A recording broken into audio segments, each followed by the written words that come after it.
सहेली।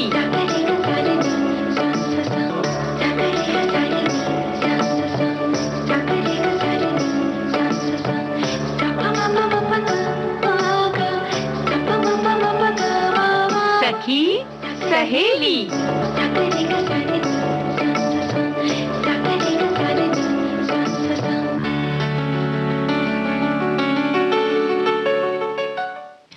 सभी सखियों सहेलियों को मंजू द्विवेदी का सप्रेम नमस्कार। हमारे साथ प्यारी बुआ जी हैं। बुआ जी आपको नमस्कार और बहुत बहुत स्वागत है आपका कार्यक्रम में। नमस्कार नमस्कार और बहुत बहुत धन्यवाद, और सभी हमारे साथियों को भी ढेर सारा प्यार आशीर्वाद प्यारी बुआ की ओर से। बुआ जी आज हम आपको एक ऐसी जगह घूमने के लिए ले चलेंगे जहाँ कभी नहीं गए हम ना। हमें मालूम था तुम ऐसी ही जगह ले जाओगी मंजू। हाँ, और जो छोटी जगह, बहुत जानी पहचानी जगह नहीं है, वो गांव है। वैसे अक्सर लोग जब घूमने की बात करते हैं तो किसी पहाड़ी इलाके में जाने के बारे में बात करते हैं या बहुत जो जानी पहचानी जगह हो वहां जाते हैं, लेकिन आज एक छोटे से गाँव में हम आपको लिए चलेंगे और वो भी इतना सुंदर और रमणीय स्थल है कि आपको मजा आएगा। देखो भाई ऐसा है ना कि ये तो वर्ल्ड फेमस है कि तुम्हें मालूम है कि बुआ को क्या पसंद है। प्रकृति के आसपास खूब ढेर सारे नजारे हों, छोटे छोटे पौधे हों चाहे बड़े बड़े पौधे हों, हरियाली होनी चाहिए भाई, केवल घास ही क्यों ना हो, है कि नहीं? और साफ सुथरा भी होना चाहिए। तो देखो भाई जहाँ प्रकृति के पास जो रहेगा ना वो साफ सुथरा रहेगा ही रहेगा, है कि नहीं? बिल्कुल। तो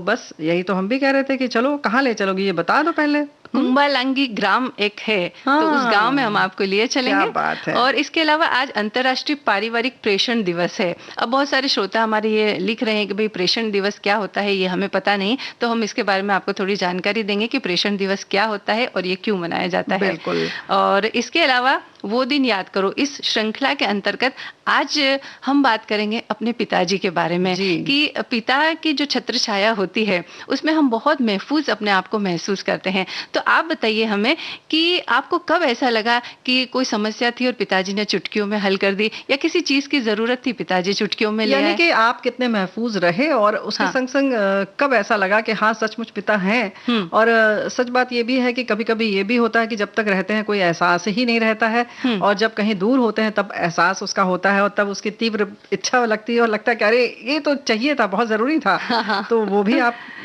साझा कर सकते हैं। और भाई ये तो और एक और बड़ी बात है कि पहले केवल मित्रता पुरुष पुरुष की, स्त्री स्त्री की, लड़के लड़के की और लड़की लड़की की होती थी। बाद में अब बहुत सारी स्थितियां आ गई, तो स्त्री और पुरुष की और पुरुष की स्त्री से जो मित्रता होती है उसको कैसे परिभाषित किया जाए, उसकी क्या सीमाएं हैं, कितना अपने दिमाग को खोल के रखें और कितना सामाजिक मर्यादाओं को माने, है कि नहीं?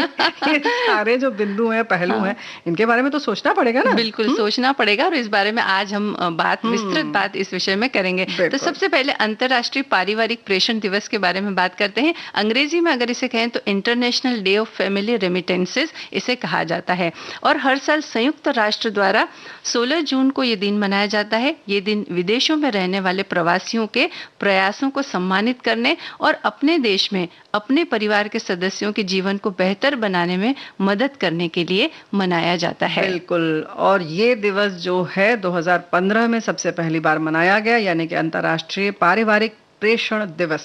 सार्वजनिक क्षेत्र और निजी क्षेत्र को प्रवासियों की बेहतरी के लिए नीतियां बनाने और उनके प्रेषण को प्रोत्साहित करने के लिए मनाया जाता है। प्रेषण यानी कि भेजना या आना जाना, दोनों चीज कह सकते हैं, कहीं से भी भेजना हो सकता है ना?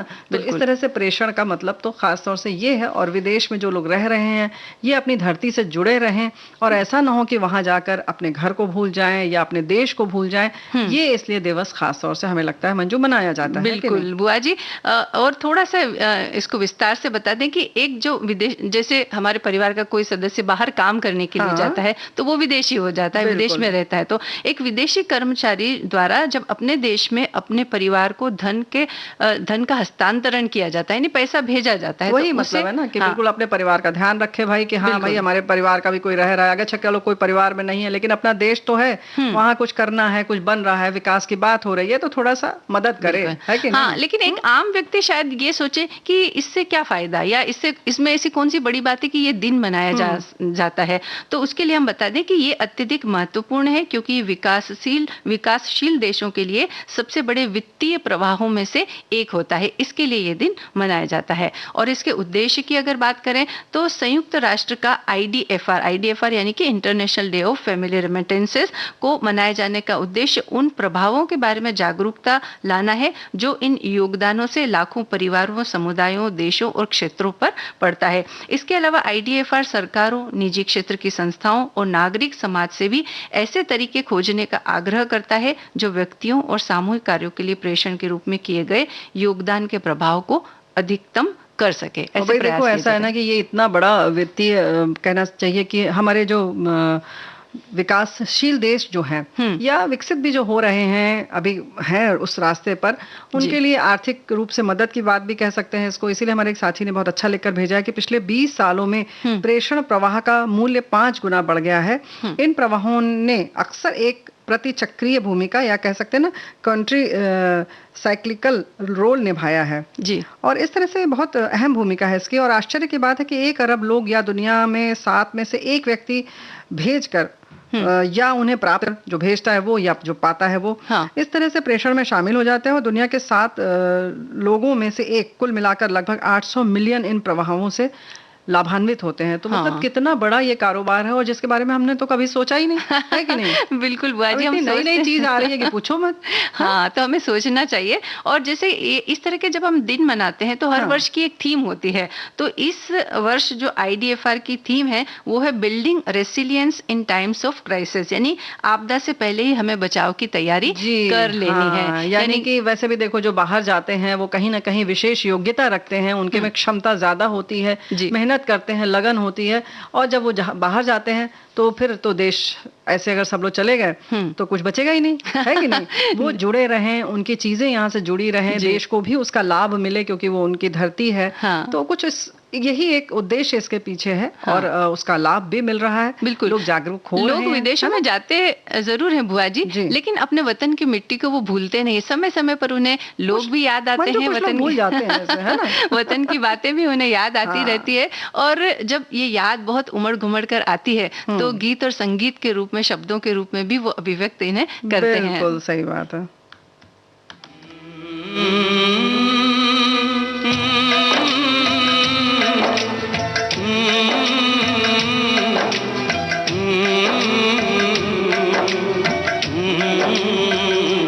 चिट्ठी आई है चिट्ठी आई है, चिट्ठी आई है चिट्ठी आई है, चिट्ठी आई है वतन से चिट्ठी आई है। बड़े दिनों के बाद हम बेवतनों को याद, बड़े दिनों के बाद हम बेवतनों को याद, वतन की मिट्टी आई है। चिट्ठी आई है चिट्ठी आई है, चिट्ठी आई है वतन से चिट्ठी आई है।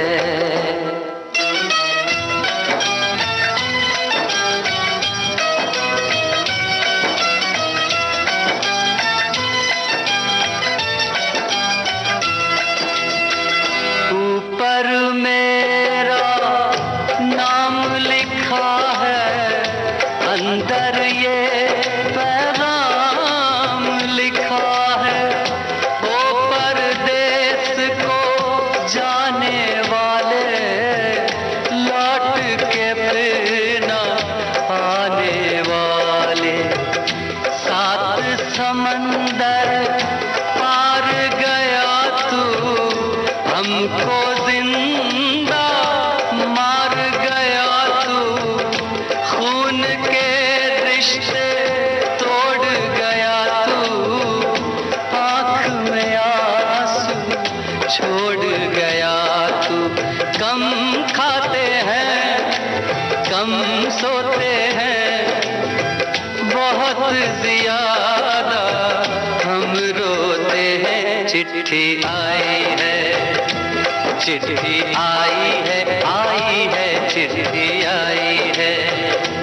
चिट्ठी आई है, वतन से चिट्ठी आई है।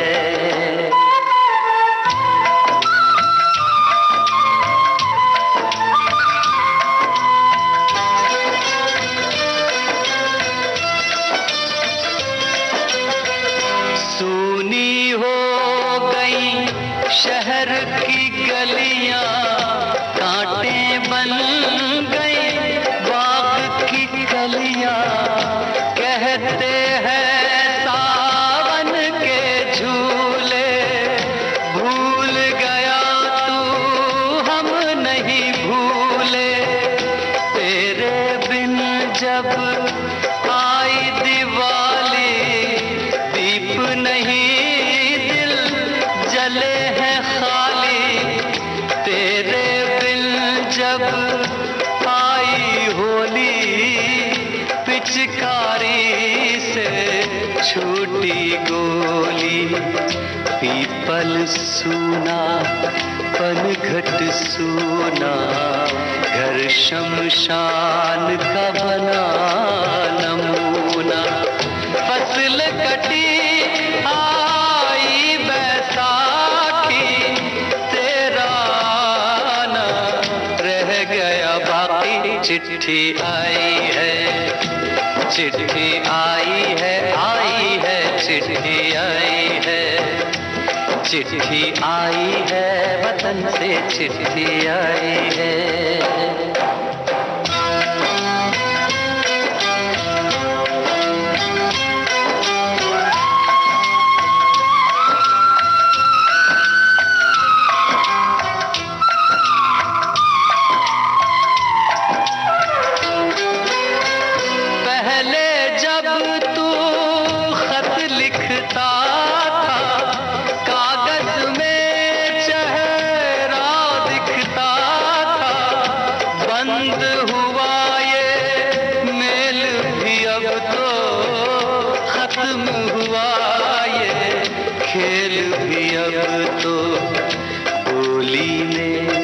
जब बैठी बहना, रास्ता देख रहे थे नैना। मैं तो बाप हूँ, मेरा क्या है, तेरी माँ का हाल बुरा है। तेरी बीवी करती है सेवा, सूरत से लगती है बेवा। तूने पैसा बहुत कमाया, इस पैसे ने देश छुड़ाया। देश पराया छोड़ के आजा, पंछी पिंजरा तोड़ के आजा। देश पराया छोड़ के आजा, पंछी पिंजरा तोड़ के आजा। आजा उम्र बहुत है छोटी, अपने घर में भी है रोटी। चिट्ठी आई है, चिट्ठी आई है, आई है, चिट्ठी आई है। बड़े दिनों के बाद हम बेवतनों को याद, वतन की मिट्टी आई है। चिट्ठी आई है, आई है, चिट्ठी आई है। चिट्ठी आई है, वतन से चिट्ठी आई है। बड़े दिनों के बाद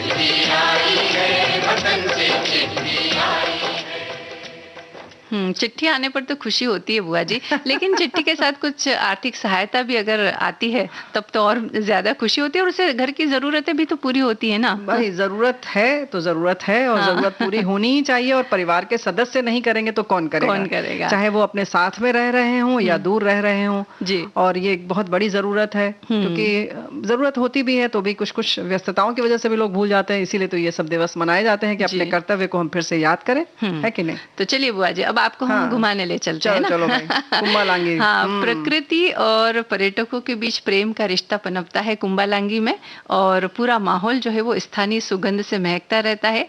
केरल में कोच्चि से करीब 25 किलोमीटर की दूरी पर ये एक गांव है कुंबालांगी, और मुख्य तौर पर यहाँ पर मछुआरे रहते हैं, यानी कि मछली पकड़ने का काम यहाँ सबसे ज्यादा होता है। क्या बात है, यानी कि खान पान सब कुछ प्राकृतिक, और दुनिया भर में भाई देखो ऐसा है ना कि अपनी जो ये प्राकृतिक खूबसूरती के लिए इसीलिए तो मशहूर है। हाँ। और यही वजह है कि हर साल यहाँ पर देशी विदेशी सैलानी आते हैं, उन्हें भी बड़ा मजा मिलता है यहाँ पर आकर। गांव को संवारने का श्रेय, अब बात उठती है कि भाई इसको खूबसूरत कैसे बना दिया गया, तो सब यहाँ के रहने वाले लोग ही हैं, यहाँ के जो रहवासी हैं वो आज भी उसी प्रयास में लगे हुए हैं कि इसे और कितना खूबसूरत बनाया जा सके, है ना? यानी बेहतरी के प्रयास अब भी जारी हैं। और ये गांव लगभग 7 वर्ग किलोमीटर में फैला है, और यहाँ रहने वाले लोगों का मुख्य काम मछली पकड़ना है, जैसा कि हम बता चुके हैं, और इसी से इनका गुजर बसर चलता है।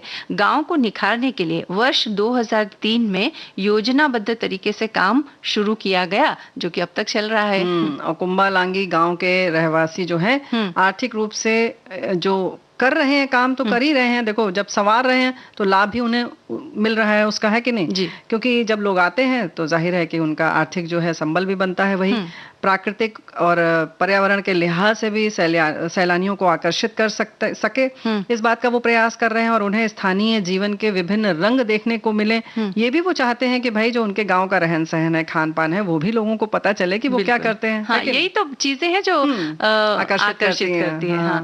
गांव को पर्यटन मित्र बनाने के, यानी कि इको फ्रेंडली बनाने के लिए जो कार्य किए जाए, उनसे यहाँ के प्राकृतिक माहौल को किसी तरह का नुकसान नहीं पहुंचना चाहिए। इस बात को ध्यान में रखते हुए ये तय किया गया कि पर्यटकों के ठहरने के लिए ईंट पत्थर के कमरे बनाने के बजाय स्थानीय घरों को ही इस रूप में विकसित किया जाए कि पर्यटक वहां ठहर सके, यानी उसी को एक होटल का रूप दे देते हैं। बहुत बढ़िया।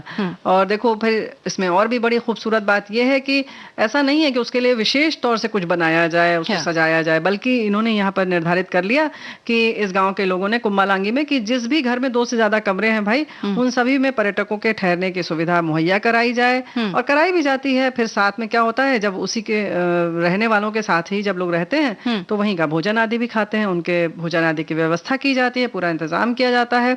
और फिर भले ही ठीक है, अब जाहिर है कि आपको भोजन कराएंगे तो आप भले ही उसका भुगतान करें, लेकिन जो घर का बना हुआ खाना, जो कहते हैं ना गैर व्यावसायिक तरीके से बना हुआ है, जो वो अपने लिए पका रहे हैं वही आप भी खा रहे हैं, उसका आनंद ही अलग होता है। वो ताजेपन का जो एहसास है, स्थानीय जो खुशबू है, उसका भरपूर आनंद सैलानियों को मिलता है। बिल्कुल, और इस वजह से वो उनके बहुत करीब आ सकते हैं, यानी उस जीवन को वो बहुत करीब से देख सकते हैं कि वो लोग रहते कैसे हैं, काम कैसे करते हैं, या व्यंजन किस तरह से बनाते हैं, क्या है व्यंजन, तो ये भी पता चलता है। और दूर देशों से आए लोगों को ग्रामीण माहौल में रमने में जरा सा भी वक्त नहीं लगता है, क्योंकि पूरा माहौल जो एक घर के जैसा होता है, इसलिए।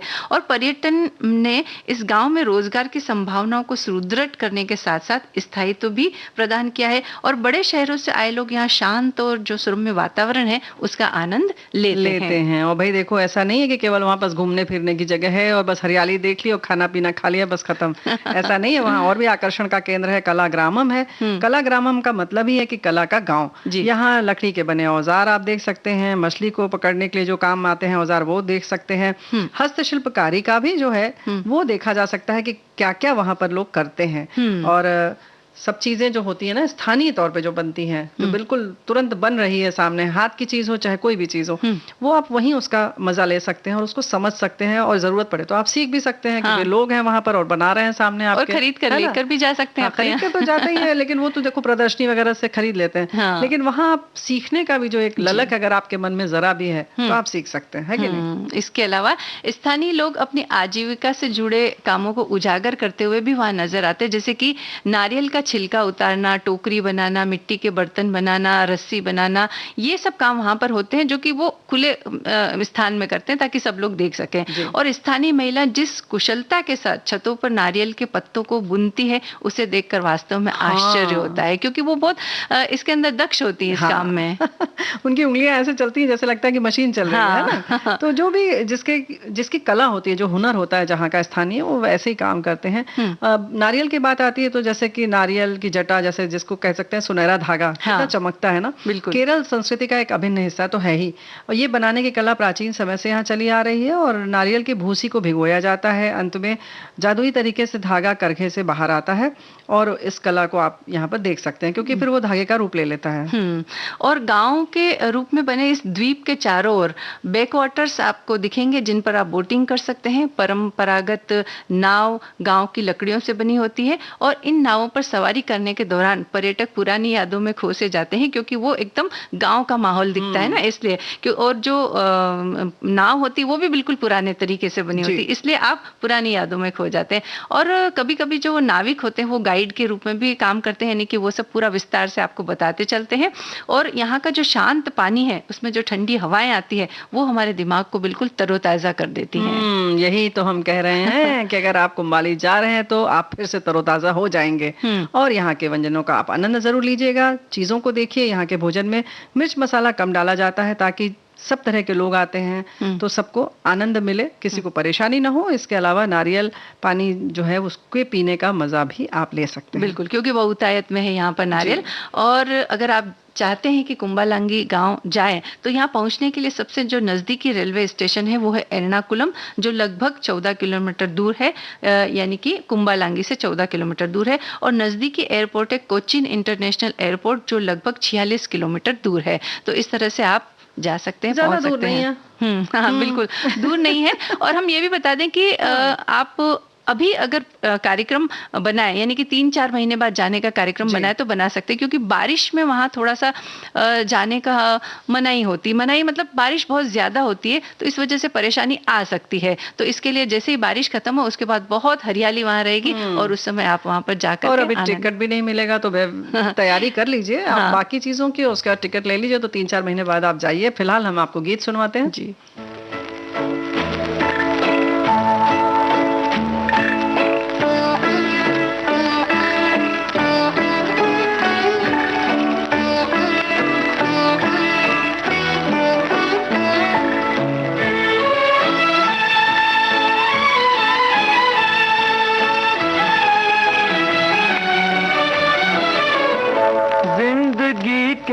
सफर में अकेले थे हम, मिल गए तुम तो दिल को सहारा मिला, आ गए एक नए रास्ते पर कदम, जब तुम्हारी नजर का इशारा मिला, जिंदगी के सफर में अकेले थे हम।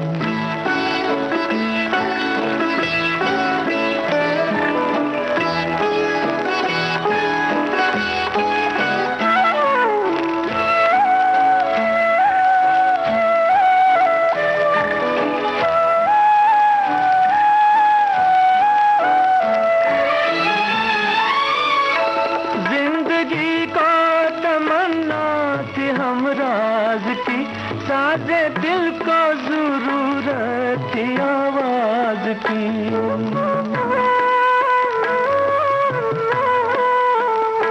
जिंदगी को तमन्ना थी हमराज की, साजे दिल को जरूरत थी आवाज की, तुमने जब मुस्कुरा कर पुकारा हमें, जिंदगी को खुशी का नजारा मिला, जिंदगी के सफर में अकेले थे हम, मिल गए तुम तो दिल को सहारा मिला, जिंदगी के सफर में अकेले थे हम।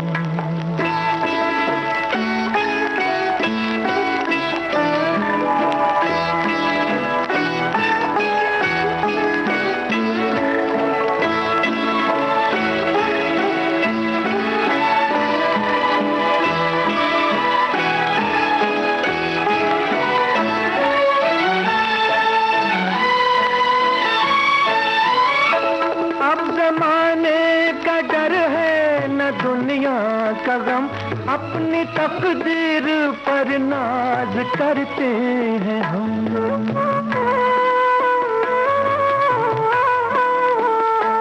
अब जमाने का डर है न दुनिया का गम, अपनी तकदीर पर नाज करते हैं हम। आज आँखों को जलवे तुम्हारे मिले, आज हाथों को दामन तुम्हारा मिला, जिंदगी के सफर में अकेले थे हम।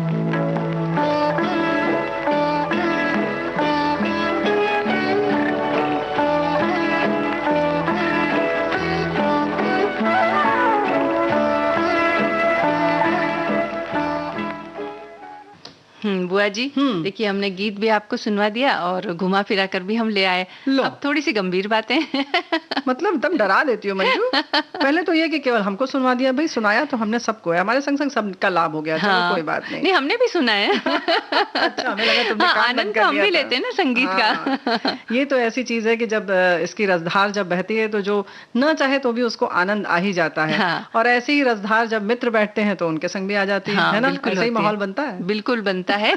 और आज हम स्त्री पुरुष मित्रता की बात करेंगे। वैसे जैसा कि आपने बताया कि दोस्त बनते हैं, सहेलियां बनती है, लेकिन जब विपरीत जेंडर के जो लोग होते हैं उनमें जब मित्रता होती है तो उसमें कुछ सावधानियों की जरूरत पड़ती है। कुछ सामाजिक मर्यादाएं हैं हमारी और कुछ नियम तो बने हुए हैं ना। अगर हम समाज में रह रहे हैं तो उनका पालन हमें करना भी चाहिए।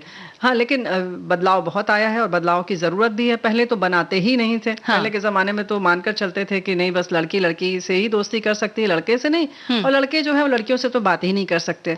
हमेशा निगाह गलत होगी। बिल्कुल। तो और उस समय मुझे लगता है ना बुआ जी कि उस समय इतनी ज्यादा आवश्यकता भी नहीं थी, क्योंकि महिलाएं ज्यादातर घर में ही रहती थी और पुरुष काम पर जाते थे। तो पुरुष उनके पुरुष मित्र बन जाते थे और महिलाएं अपने घर में भाभी हुई, बहन हुई, वो सब उनसे दोस्ती हो जाती थी, इस तरह हो जाता। लेकिन अब चूंकि समय बदला है, महिलाएं भी काम पर जाने लगी है और ऑफिस में हम बहुत देर तक काम करते हैं, बहुत लोगों के साथ में हमारा जो है इंटरेक्शन होता है, या फिर यूं कह सकते हैं उनसे काम पड़ता है। तो इस वजह से अलावा पढ़ाई के समय से भी अब क्या हो रहा है कि केवल कक्षा 12 तक पढ़ाई नहीं होती, जो लड़के लड़कियों का स्कूल अलग रहता था।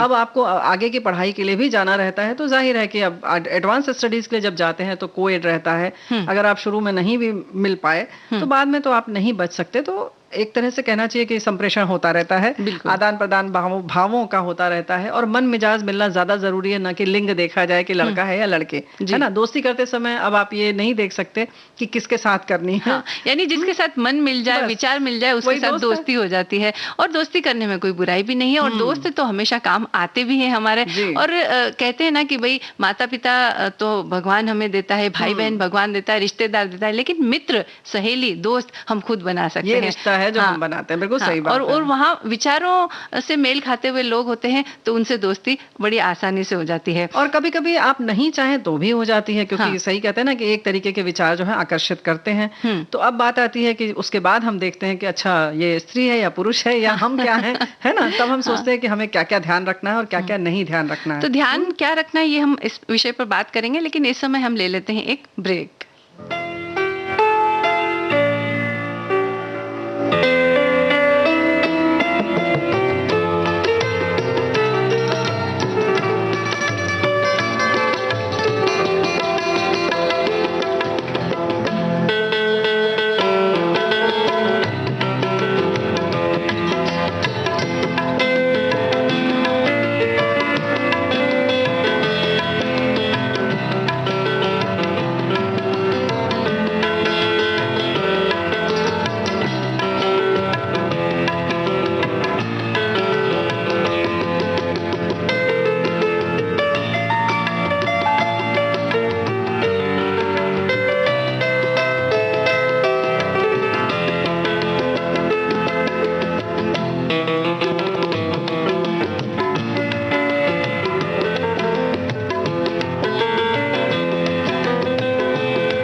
अंतराल के बाद हम उपस्थित हुए हैं बुआ जी। और देखिए अब आपका अनुभव मुझसे काफी ज्यादा है बुआ जी इस विषय में, तो आप बताइए हमें कि जब स्त्री पुरुष की मित्रता हो जाती है तो उनमें किन किन बातों का हमें ख्याल रखना चाहिए? देखो, ख्याल तो वैसे दोस्ती तो सब कुछ कहते हैं ना कि दोस्त भी बहुत सोच समझ कर, जैसे पानी छान कर पीना चाहिए वैसे दोस्त जान कर करना चाहिए, है कि नहीं? हाँ। सोच समझ के करना चाहिए, चाहे वो लड़की लड़की से कर रही हो या लड़के लड़के से कर रहे हो। लेकिन अब आती है कि अगर हमारा लड़का लड़की दोस्त है तो भाई बहुत सारी चीजें हैं, उनका मर्यादाओं का ख्याल रखना चाहिए, जैसे कि कैसी भाषा हम प्रयोग में ला रहे हैं। बहुत सारे ऐसे, ये मतलब नहीं है कि आप अपनी अगर कोई लड़की लड़की दोस्त है तो आप किसी भी तरीके की भाषा का प्रयोग कर लें, लेकिन कभी कभी जब हो तो द्व्यर्थी भाषा अगर कहीं से प्रयोग में लाई जा रही है तो उसके प्रति आप सजग हो जाएं, चाहे आप वो लड़का हो, लड़की कह रही हो, या आप लड़की हैं और लड़का कह रहा हो, पुरुष कह रहे हो, तो इस बात का ख्याल रखें, इस बात का ध्यान रखें कि आप जिस समय दोस्त के साथ जा रहे हैं कहीं तो किस तरीके के वस्त्र आपने पहने हैं, है ना? और अगर आप जा रहे हैं कहीं घूम रहे हैं, जैसे अक्सर होता है पिकनिक पर जा रहे हैं, बहुत सारे लड़के हैं, बहुत सारे लड़कियां हैं, या स्त्री हैं पुरुष हैं, तो आप अपने वस्त्रों का ख्याल रखें, आप कहाँ कितनी दूर तक जा रहे हैं, कितनी देर हो गई, समय का ध्यान रखें, अंधेरा हो रहा है नहीं हो रहा है, क्योंकि क्या होता है कि हर समय आपके जो मनोभाव हैं वो एक से नहीं अपने बस में नहीं रहते हैं। हम सोचते जरूर हैं कि हम बहुत परिपक्व हैं, बहुत मैच्योर हैं और हम बहुत संयत हैं, लेकिन कभी कभी परिस्थितियां ऐसी आती हैं कि आप वो संयम खो सकते हैं, तो इसके लिए भी आप तैयार हैं। बिल्कुल, यानी दोस्ती करना बुरा नहीं, लेकिन मर्यादाएं तय करना हमें आनी चाहिए कि कितनी देर तक हमें बाहर रहना है, कितनी दूर तक हमें जाना है, घर वालों को इन्फॉर्म करते रहें, आप उन्हें इस बात की सूचना देते रहें कि आपका घर पहुंच रहे हैं। साथ ही घर वालों के मनोभावों को जानना भी बहुत जरूरी हो जाता है बुआ जी, कि कई बार क्या होता है कि घर वालों को पसंद नहीं आता है कि भाई इससे दोस्ती की उससे दोस्ती की, ये पसंद नहीं आया, तो क्योंकि घर हमारे लिए पहली चीज होती है, घर को संभालना पहली बात होती है, उसके बाद दोस्ती आती है, तो कहीं ऐसा ना हो कि दोस्ती के चक्कर में हमारा घर छिन्न भिन्न हो रहा है, ऐसा नहीं होना चाहिए। बिल्कुल, बात सही है मंजू। एक बात और है, क्या होता है कि कभी कभी हम दोस्ती में इतने दीवाने हो जाते हैं, और जैसे कहते हैं ना कि बहुत नजदीक आप किसी चीज के चले जाओ तो आपको उसकी जो कमियां होती हैं वो दिखाई नहीं देती हैं। तो ऐसा तो नहीं कि आपके जो पुरुष मित्र हैं या स्त्री मित्र हैं उसकी आपकी कुछ भी खामी आपको दिखाई ही नहीं दे रही, आप बिल्कुल दीवाने हुए जा रहे हैं। हाँ। तो घर वाले जो तटस्थ भाव से दूर से आपको देख रहे हैं, कहीं ना कहीं वो देख रहे हैं कि कहाँ क्या हो रहा है जी। अगर उन्हें कहीं आपत्ति है तो आप उनके भावनाओं को सम्मान दीजिए और उनका कहा मान के अपने आप को संयत कीजिए, है कि नहीं? क्योंकि उन्हें अच्छी तरह से दिखाई दे रहा है कि कमी कहाँ है, क्योंकि दोस्ती करते वक्त शायद करने वाले को ये समझ में ना आए, लेकिन जो दूर खड़ा हुआ, जैसा कि आपने बताया, उन्हें पूरी तरह से समझ में आता है। तो उन बातों को ख्याल रखते हुए जहां कहीं भी गलती है उसे आप ठीक करने की कोशिश कीजिए, और हो सकता है कि कमियां इतनी ज्यादा हो कि दोस्ती तोड़नी भी पड़ती है कई बार, तो वो कदम भी आप उठाने के लिए पूरी तरह से तैयार रहें। मंजू, क्या होता है ना कि हम अब हमारी तुम्हारे से दोस्ती है, तुम क्या चालाकी कर रही हो सकता है हमें ना दिखाई दे रहा हो, क्योंकि भाई हमें तो बहुत अच्छा लग रहा है, ये तो बहुत अच्छी है, देखो कितना अच्छा हमारा हर वक्त ख्याल रखती है, लेकिन उसके पीछे मंशा क्या है वो हो सकता है दूर बैठा जो हमारे परिवार का सदस्य उसे दिखाई दे रहा हो, बिल्कुल, है ना, या उसकी निगाहों का जो भाव है वो हमारे परिवार वालों को दिख रहा हो, या हो सकता है हमारे किसी दूसरे मित्र को दिख रहा हो, है ना, बिल्कुल। तो वो जो दीवानगी है वो कहीं दूसरे अगर बता रहे हैं तो वो भी तो आपके दोस्त है ना, आपके परिवार वाले, आपके रिश्तेदार हैं। हाँ। तो और वो दुश्मन तो है नहीं कि कुछ गलत कहेंगे। जी हाँ। और बुआ जी, कई बार हमने ऐसा देखा है ना कि मित्रता इतनी प्रगाढ़ हो जाती है कि वो मित्रता में इतने खो जाते हैं, बाहर जाकर के फिल्म देखना या शॉपिंग करना या घूमने जाना, कि वो घर की तरफ ध्यान ही नहीं देते कि बच्चों को क्या चाहिए, घर में क्या काम करना है या क्या जरूरत है, उसकी तरफ हमारा ध्यान ही नहीं जाता है। तो दोस्ती उतनी ही होनी चाहिए कि जिससे हमारे घर के जो काम है वो आहत ना हो, या घर के लोग आहत ना हो, हाँ, हमारे जो कर्तव्य हैं वो पूरी तरह से हम निभाते रहें, और साथ साथ दोस्ती भी चलती रहे। तो वही हो जाता ना कि हर चीज का नशा हो जाता है। तो कहते हैं कि किसी खास मित्र का नशा इतना हो गया कि हम पूरा साथ उसी के संग गुजारना चाह रहे हैं, तो भाई देखना तो पड़ेगा पलट के, है नहीं?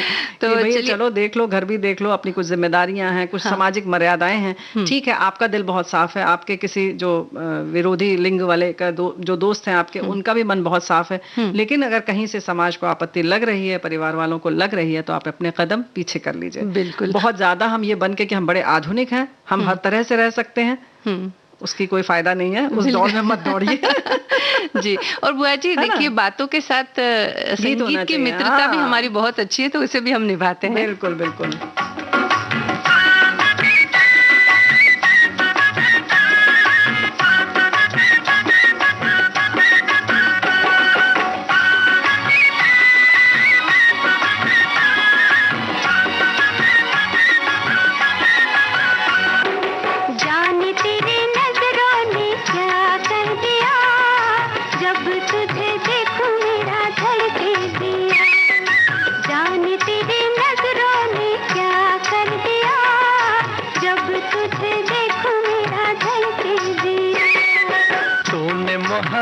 से मेरा दिल भर दिया, अपना बनाने वाले तेरा शुक्रिया।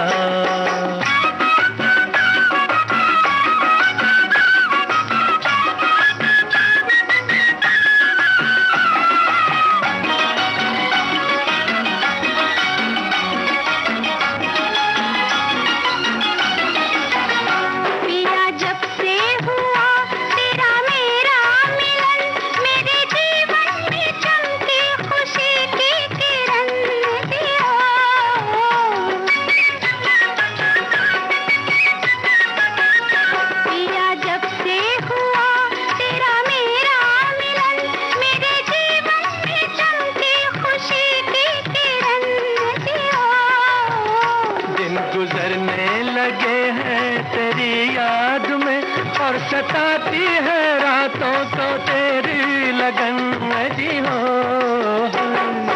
उड़ गई नैनों से मेरी निंदिया, जब तुझे देखूं मेरा धड़के दिया।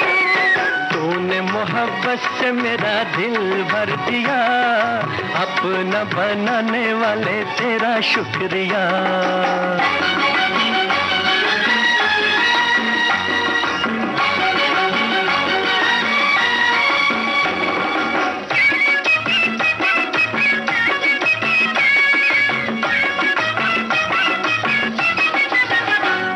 समार ये मौसम महकता हुआ, इसमें है रंग जालिम तेरे हुस्न का जी हो।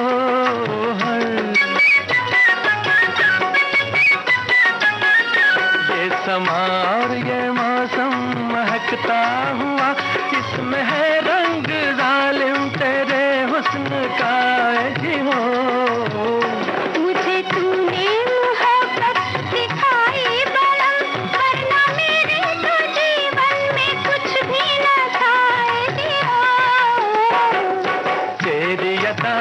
मेरा दिल ले लिया, अपना बनाने वाले तेरा शुक्रिया।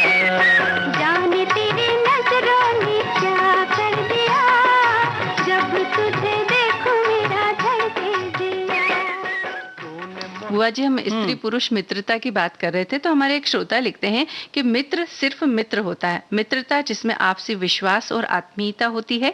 मित्रता में स्त्री या पुरुष, अमीर या गरीब होना महत्वपूर्ण नहीं है, महत्वपूर्ण है मित्रता। यदि आपकी सभी मित्र स्त्रियां हैं तो उस स्थिति में भी आप चरित्रहीन नहीं बल्कि चरित्रवान पुरुष हो। बिल्कुल सही बात है, चरित्रवान होना चाहिए आपको, यही परीक्षा की घड़ी ये कह सकते हैं। लेकिन अब ये बात उठती है कि वैसे तो सब समझदार हैं, लेकिन फिर भी कभी कभी कुछ बिंदु ऐसे हैं जिन पर ध्यान रखना चाहिए। जैसे कि वो कभी किसी चीज के लिए आप पर जबरदस्ती दबाव तो नहीं कोई डाल रहा है, चाहे वो स्त्री मित्र हो आपके या पुरुष मित्र हो, है ना। कहीं ऐसा तो नहीं लग रहा कि आपको मन है कि न कर दें लेकिन आप नहीं कर पा रहे हैं। हाँ। आपकी खुशी न देखकर वो अपनी ही खुशी देख रहा है ना। तो कहीं ना कहीं अच्छा उसका इरादा भी जरूर देखना बहुत जरूरी है कि क्या इंटेंशन है उसकी। हाँ। इरादा क्या रख रहे हैं, कितने महंगे गिफ्ट आपको दिए जा रहे हैं, है ना। हाँ बुआ जी, बिना वजह तो कोई इतने महंगे गिफ्ट देता नहीं है, क्योंकि अगर कोई एक रुमाल भी देता है तो उसके पीछे कोई वजह होती है कि भाई ये रुमाल रख लीजिए, या फिर कई बार तो हम किसी से रुमाल मांगते तो कहते नहीं है। तो लेकिन अगर कोई आपको 10,000, 20,000, 40,000 की चीज दे रहा है तो निश्चित रूप से वहाँ कोई ना कोई बात जरूर होगी। तो आप इन सब चीजों पर थोड़ा सा चौकन्ने हो जाइए। हाँ। या कहीं अनावश्यक रूप से जबरदस्ती की जा रही है तो इन सब चीजों पर आप बाकायदा सामाजिक जो मर्यादाएं हम बार बार कह रहे हैं उन पर गौर करें, और ज्यादा आधुनिक बनने की जरूरत नहीं है भाई, है कि नहीं। जैसे हम लोग रहते थे वैसे रहा करो। हाँ बुआ जी, अब हम अपने पिताजी को याद करते हैं, है ना। पिता जो होते हैं उनके स्नेह की छत्र छाया में हम एकदम निश्चिंत होकर अपना जीवन जीते। हमको लगता है किसी बात की चिंता करने की जरूरत नहीं है क्योंकि पिताजी हैं। तो स्नेह में डूबा पिता का चेहरा अक्सर अदृश्य ही रहता है और वे ज्यादातर जगह पर बहुत सख्त और खुरदरे नजर आते हैं हमें। लेकिन मन के भीतर पिता जो होते हैं वो सरलतम होते हैं। उनकी मनाइयां बच्चों को सही राह पर लाने की चिंता में डूबी होती है, और पिता का मतलब होता है सुख, सकारात्मकता और संरक्षण। क्या बात है, यही तो हम कह रहे हैं कि पिता से जुड़ी हर बात जैसे कि भावना का प्रवाह हो, लेकिन बड़े संयम के साथ इसे रफ्तार मिलती है। एकदम से नहीं प्रेम दिखाते हैं, धीरे धीरे हौले हौले समझ में आता है। प्रेम, विरह, माँ, देश जैसे विषयों पर बहुत कुछ लिखा जाता है, क्योंकि सीधे सीधे भावनाओं से जुड़े इन्हें मान लिया गया है। ऐसा नहीं है लेकिन कि पिता के जो भाव हैं वो कहीं से कम है। हाँ। और लेकिन पिता के मुद्दे पर थोड़ी सी कम बात की जाती है कि नहीं? हमारे एक श्रोता ये बात लिखते हैं बुआ जी कि मेरे पिता पिता प्रत्येक बच्चे के लिए धरती पर ईश्वर का साक्षात रूप होते हैं। मेरे पिता का भी वही स्थान है मेरे लिए, उनकी तुलना किसी से नहीं की जा सकती। आज मेरे पिता नहीं है, उनको गए 16 वर्ष हो गए, लेकिन लगता है वो यहीं कहीं आसपास है। हर क्षण हर पल उन्हें महसूस करती हूँ। और ये सब लिखते हुए भी आंखें भर आई है। पिता की जगह कोई नहीं ले सकता। पापा भी रेडियो के बहुत शौकीन थे। 1957 में रेलवे में नौकरी लगने के बाद उन्होंने सबसे पहले रेडियो लिया था। ये मैं पहले भी बता चुकी हूँ। पापा का जो रेडियो का शौक था वही बचपन से ही मुझे भी लग गया और इसी वजह से हम आज सखी सहेली के माध्यम से जुड़ते हैं। क्या बात है, यानी कि हम नक्शे कदम पर चलते हैं बिना कुछ कहे, क्योंकि पिता पिता होते हैं। वैसे तो लिखना उनके ऊपर मुश्किल है, लेकिन हमारे साथी ने लिखकर भेजा है। पिता खुद ही अपनी भावनाओं को कहाँ तक उजागर होने देते हैं। एहसास और भावनाओं को अपने में जज्ब किए रहते हैं, तो उन पर लिखते समय जैसे शब्द भी ठहर जाते हैं। बाकी सब विषयों पर जिस सरलता से लिखा जाता है, चिंतन किया जाता है, मीमांसा होती रहती है, उस तरह से पिता के लिए आगे कलम नहीं बढ़ती है। हाँ, लेकिन कुछ तो लिखा गया है और इसी वजह से गीत भी बने बुआ जी। तो चलिए एक गीत का आनंद लेते हैं। जरूर।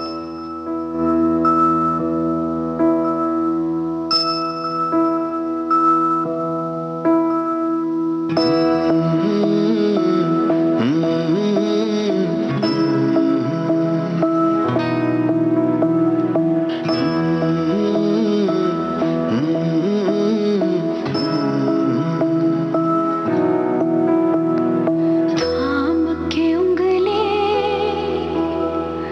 चल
बुआ जी, पिता उस खुले आसमान की तरह होते हैं जिनके साए में बच्चों के सपनों को उड़ान मिलती है। पिता रूपी रीढ़ की हड्डी में ही परिवार रूपी ढांचा मजबूती से खड़ा रहता है।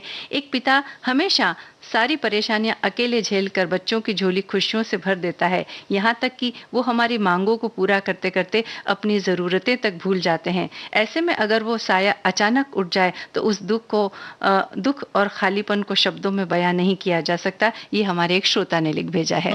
ये बात तो बिल्कुल सही है। वैसे पिता के होने से जो आश्वासन मिलता है संतान को, और जो बिल्कुल कहना चाहिए जो अप्रत्यक्ष रूप से मिलता है, पता भी नहीं चलता, वो संसार में कोई दूसरी वस्तु दे ही नहीं सकती। उनकी छवि मजबूत इरादों वाले सख्त व्यक्ति की होती है, जो कभी रोता तो नहीं है लेकिन प्रेम नहीं जताता, और हर मुश्किल में उसके पास हर मुश्किल का हल होता है, हर मुश्किल में वो साथ होता है। उसका जो हाथ होता है वो हमारे सर पर हमेशा रहता है। बिल्कुल। और ऐसा कहते हैं कि पिता के पास हर सवाल का जवाब और हर समस्या का हल होता है। वो अपने लिए नहीं बल्कि परिवार के लिए जीते हैं। उनकी सोच, उनकी सांसें, उनकी कमाई सब कुछ परिवार के लिए होती है। और ऐसा हमें लगता है कि पिता का जो सुर है, स्वर है या स्वभाव है वो बहुत खुरदरा होता है, लेकिन उसके पार्श्व में मंगल कामना की धुन भी होती है जिसे हम सुन नहीं पाते और उसे हमें सुनना चाहिए। और जिन सख्त शब्दों में कुछ करने की सीख और सलाह होती है तो उसके पीछे भी मंशा ये होती है कि वो अपनी औलाद की हित की या उसके अच्छे की ख्वाहिश वो रखते हैं और इसीलिए वो ऐसी बात कहते हैं। बिल्कुल सही बात है। वैसे भी कहते हैं ना, फौलाद की तरह होते हैं। पिता को सुरक्षा, सहयोग और संबल देने की सबसे बड़ी जिम्मेदारी तो पिता की ही होती है। बच्चों को अनुशासित करना भी बहुत जरूरी है। कभी कभी इसीलिए वो भाई कठोर बनना पड़ता है उनको। और कुछ पहले की बात अगर हम करें तो जाहिर है कि देखो मंजू बिटिया, हम लोग के जमाने में तो भाई ऐसा होता था, पिता का डर अलग रहता था। पिता कमरे में आए तो बच्चे भाग जाते थे। और खास उससे लड़का अगर है तब तो बिल्कुल सामना ही नहीं करता था, कोई बातचीत नहीं होती थी। लेकिन ये संवादहीनता वाली स्थिति भी बहुत सही नहीं थी। अब आदतें बदली हैं और कुछ अच्छे भी बदलाव हुए हैं। उसमें यह भी है कि पिता और बच्चों में जो दोस्ताना व्यवहार शुरू हुआ है वो बहुत काबिले तारीफ है, बहुत अच्छी बात है।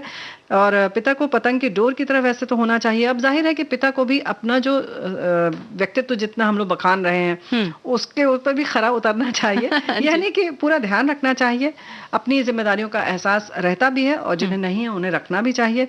पतंग की डोर की तरह होना चाहिए, जैसे पतंग उड़ती रहे तो इसके लिए बहुत जरूरी है कि डोर कभी एकदम तनी रहे, यानी आप खींच के रखें। कभी जरूरत पड़े तो आप थोड़ी सी ढील भी दे दें, क्योंकि हमेशा आप जो आप तान के लड़ाई नहीं लड़ सकते, लड़ाई नहीं लड़ सकते, उन्हें ढील भी देना बहुत जरूरी है। तो लगातार तनाव जो है वो कहीं ना कहीं गलत दिशा में ले जाता है। तो सब संयम बहुत जरूरी है। बिल्कुल, यानी कि सख्ती और प्रेम के बीच एक सामंजस्य होना बहुत जरूरी है। और पिता में जो बदलाव आए हैं, स्वभाव में जो बदलाव आए हैं, एक गीत के माध्यम से हम उसे सुन लेते हैं। जरूर। मेरे पापा का गुस्सा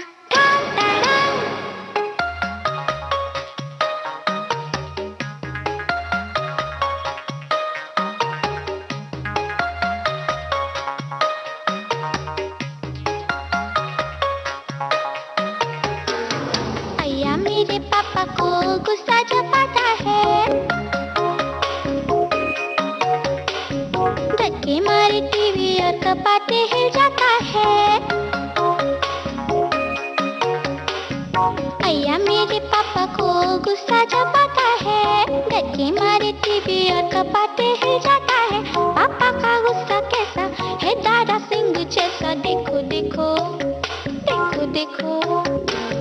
अय्या तेरे पापा को गुस्सा जब आता है, घर के मारे टीवी और कपाट हिल जाता है। पापा का गुस्सा कैसा है तारा सिंह जैसा, देखो देखो देखो देखो। अय्या तेरे पापा को गुस्सा जब आता है।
हूँ, मैं नाश्ता देती हूँ, पूरे घर का बोझ अपने सर पे मैं लेती हूँ, तुम्हें भी मैं संभालूं, इन्हें भी मैं संभालूं, कैसे बोलो बोलो बोलो। भैया तेरे पापा को गुस्सा जब आता है, मेरे पापा का गुस्सा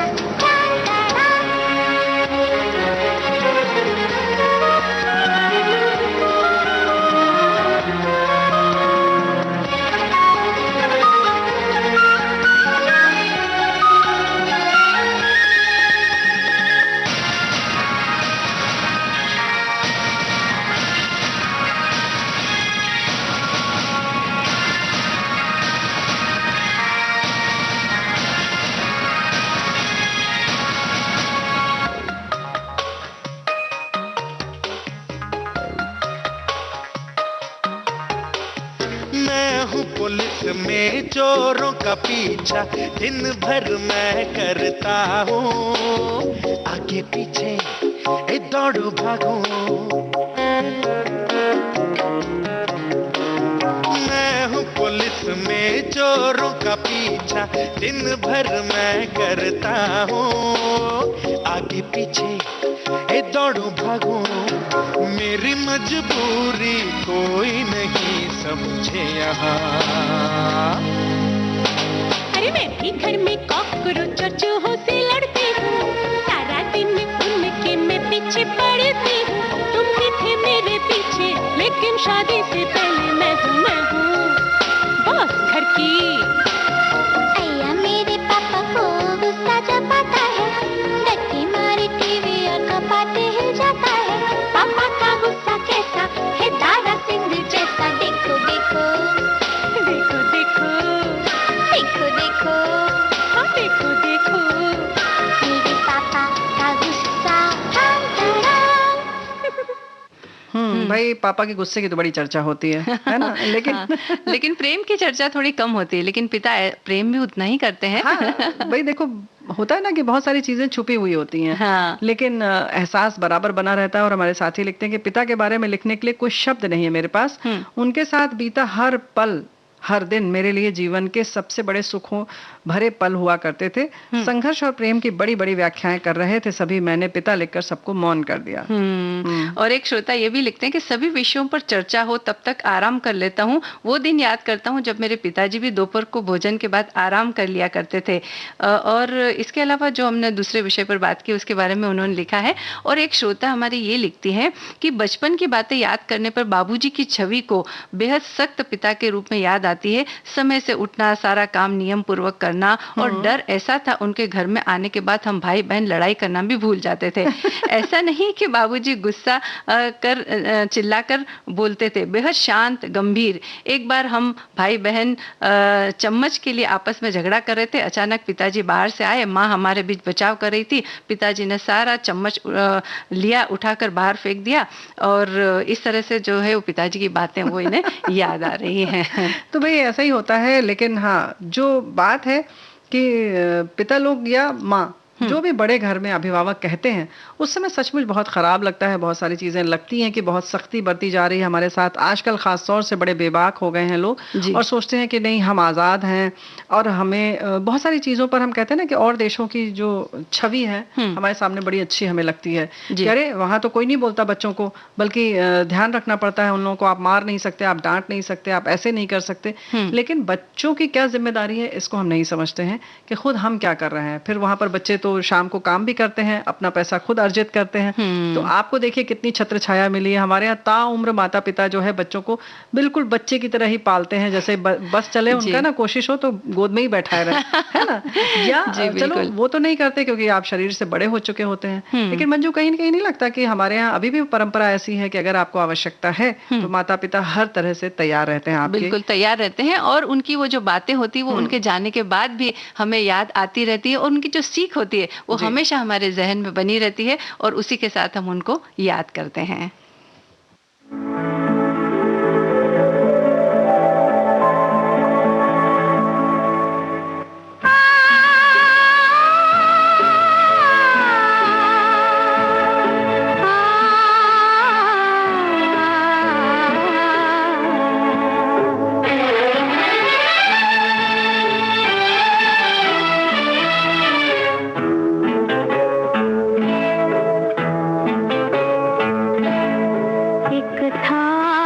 बचपन, एक था बचपन, एक था बचपन, एक था बचपन, छोटा सा नन्हा सा बचपन,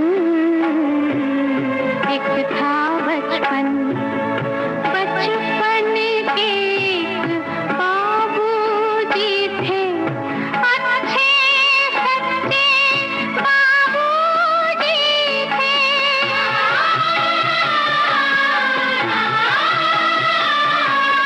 दोनों का सुंदर था बंधन, एक था बचपन।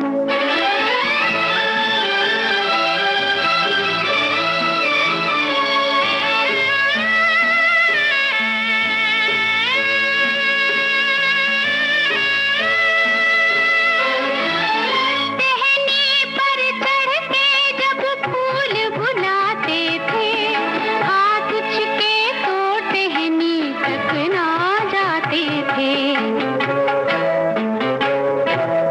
बचपन के नन्हे दो हाथ उठाकर वो फूलों से हाथ मिलाते थे। बुआ जी, पिताजी को याद करते हुए आज के इस कार्यक्रम का हम समापन करते हैं। आपसे फिर मुलाकात होगी इस वादे के साथ। अब इजाजत दीजिए। सभी सखियों सहेलियों को मंजू द्विवेदी और प्यारी बुआ का नमस्कार। नमस्कार।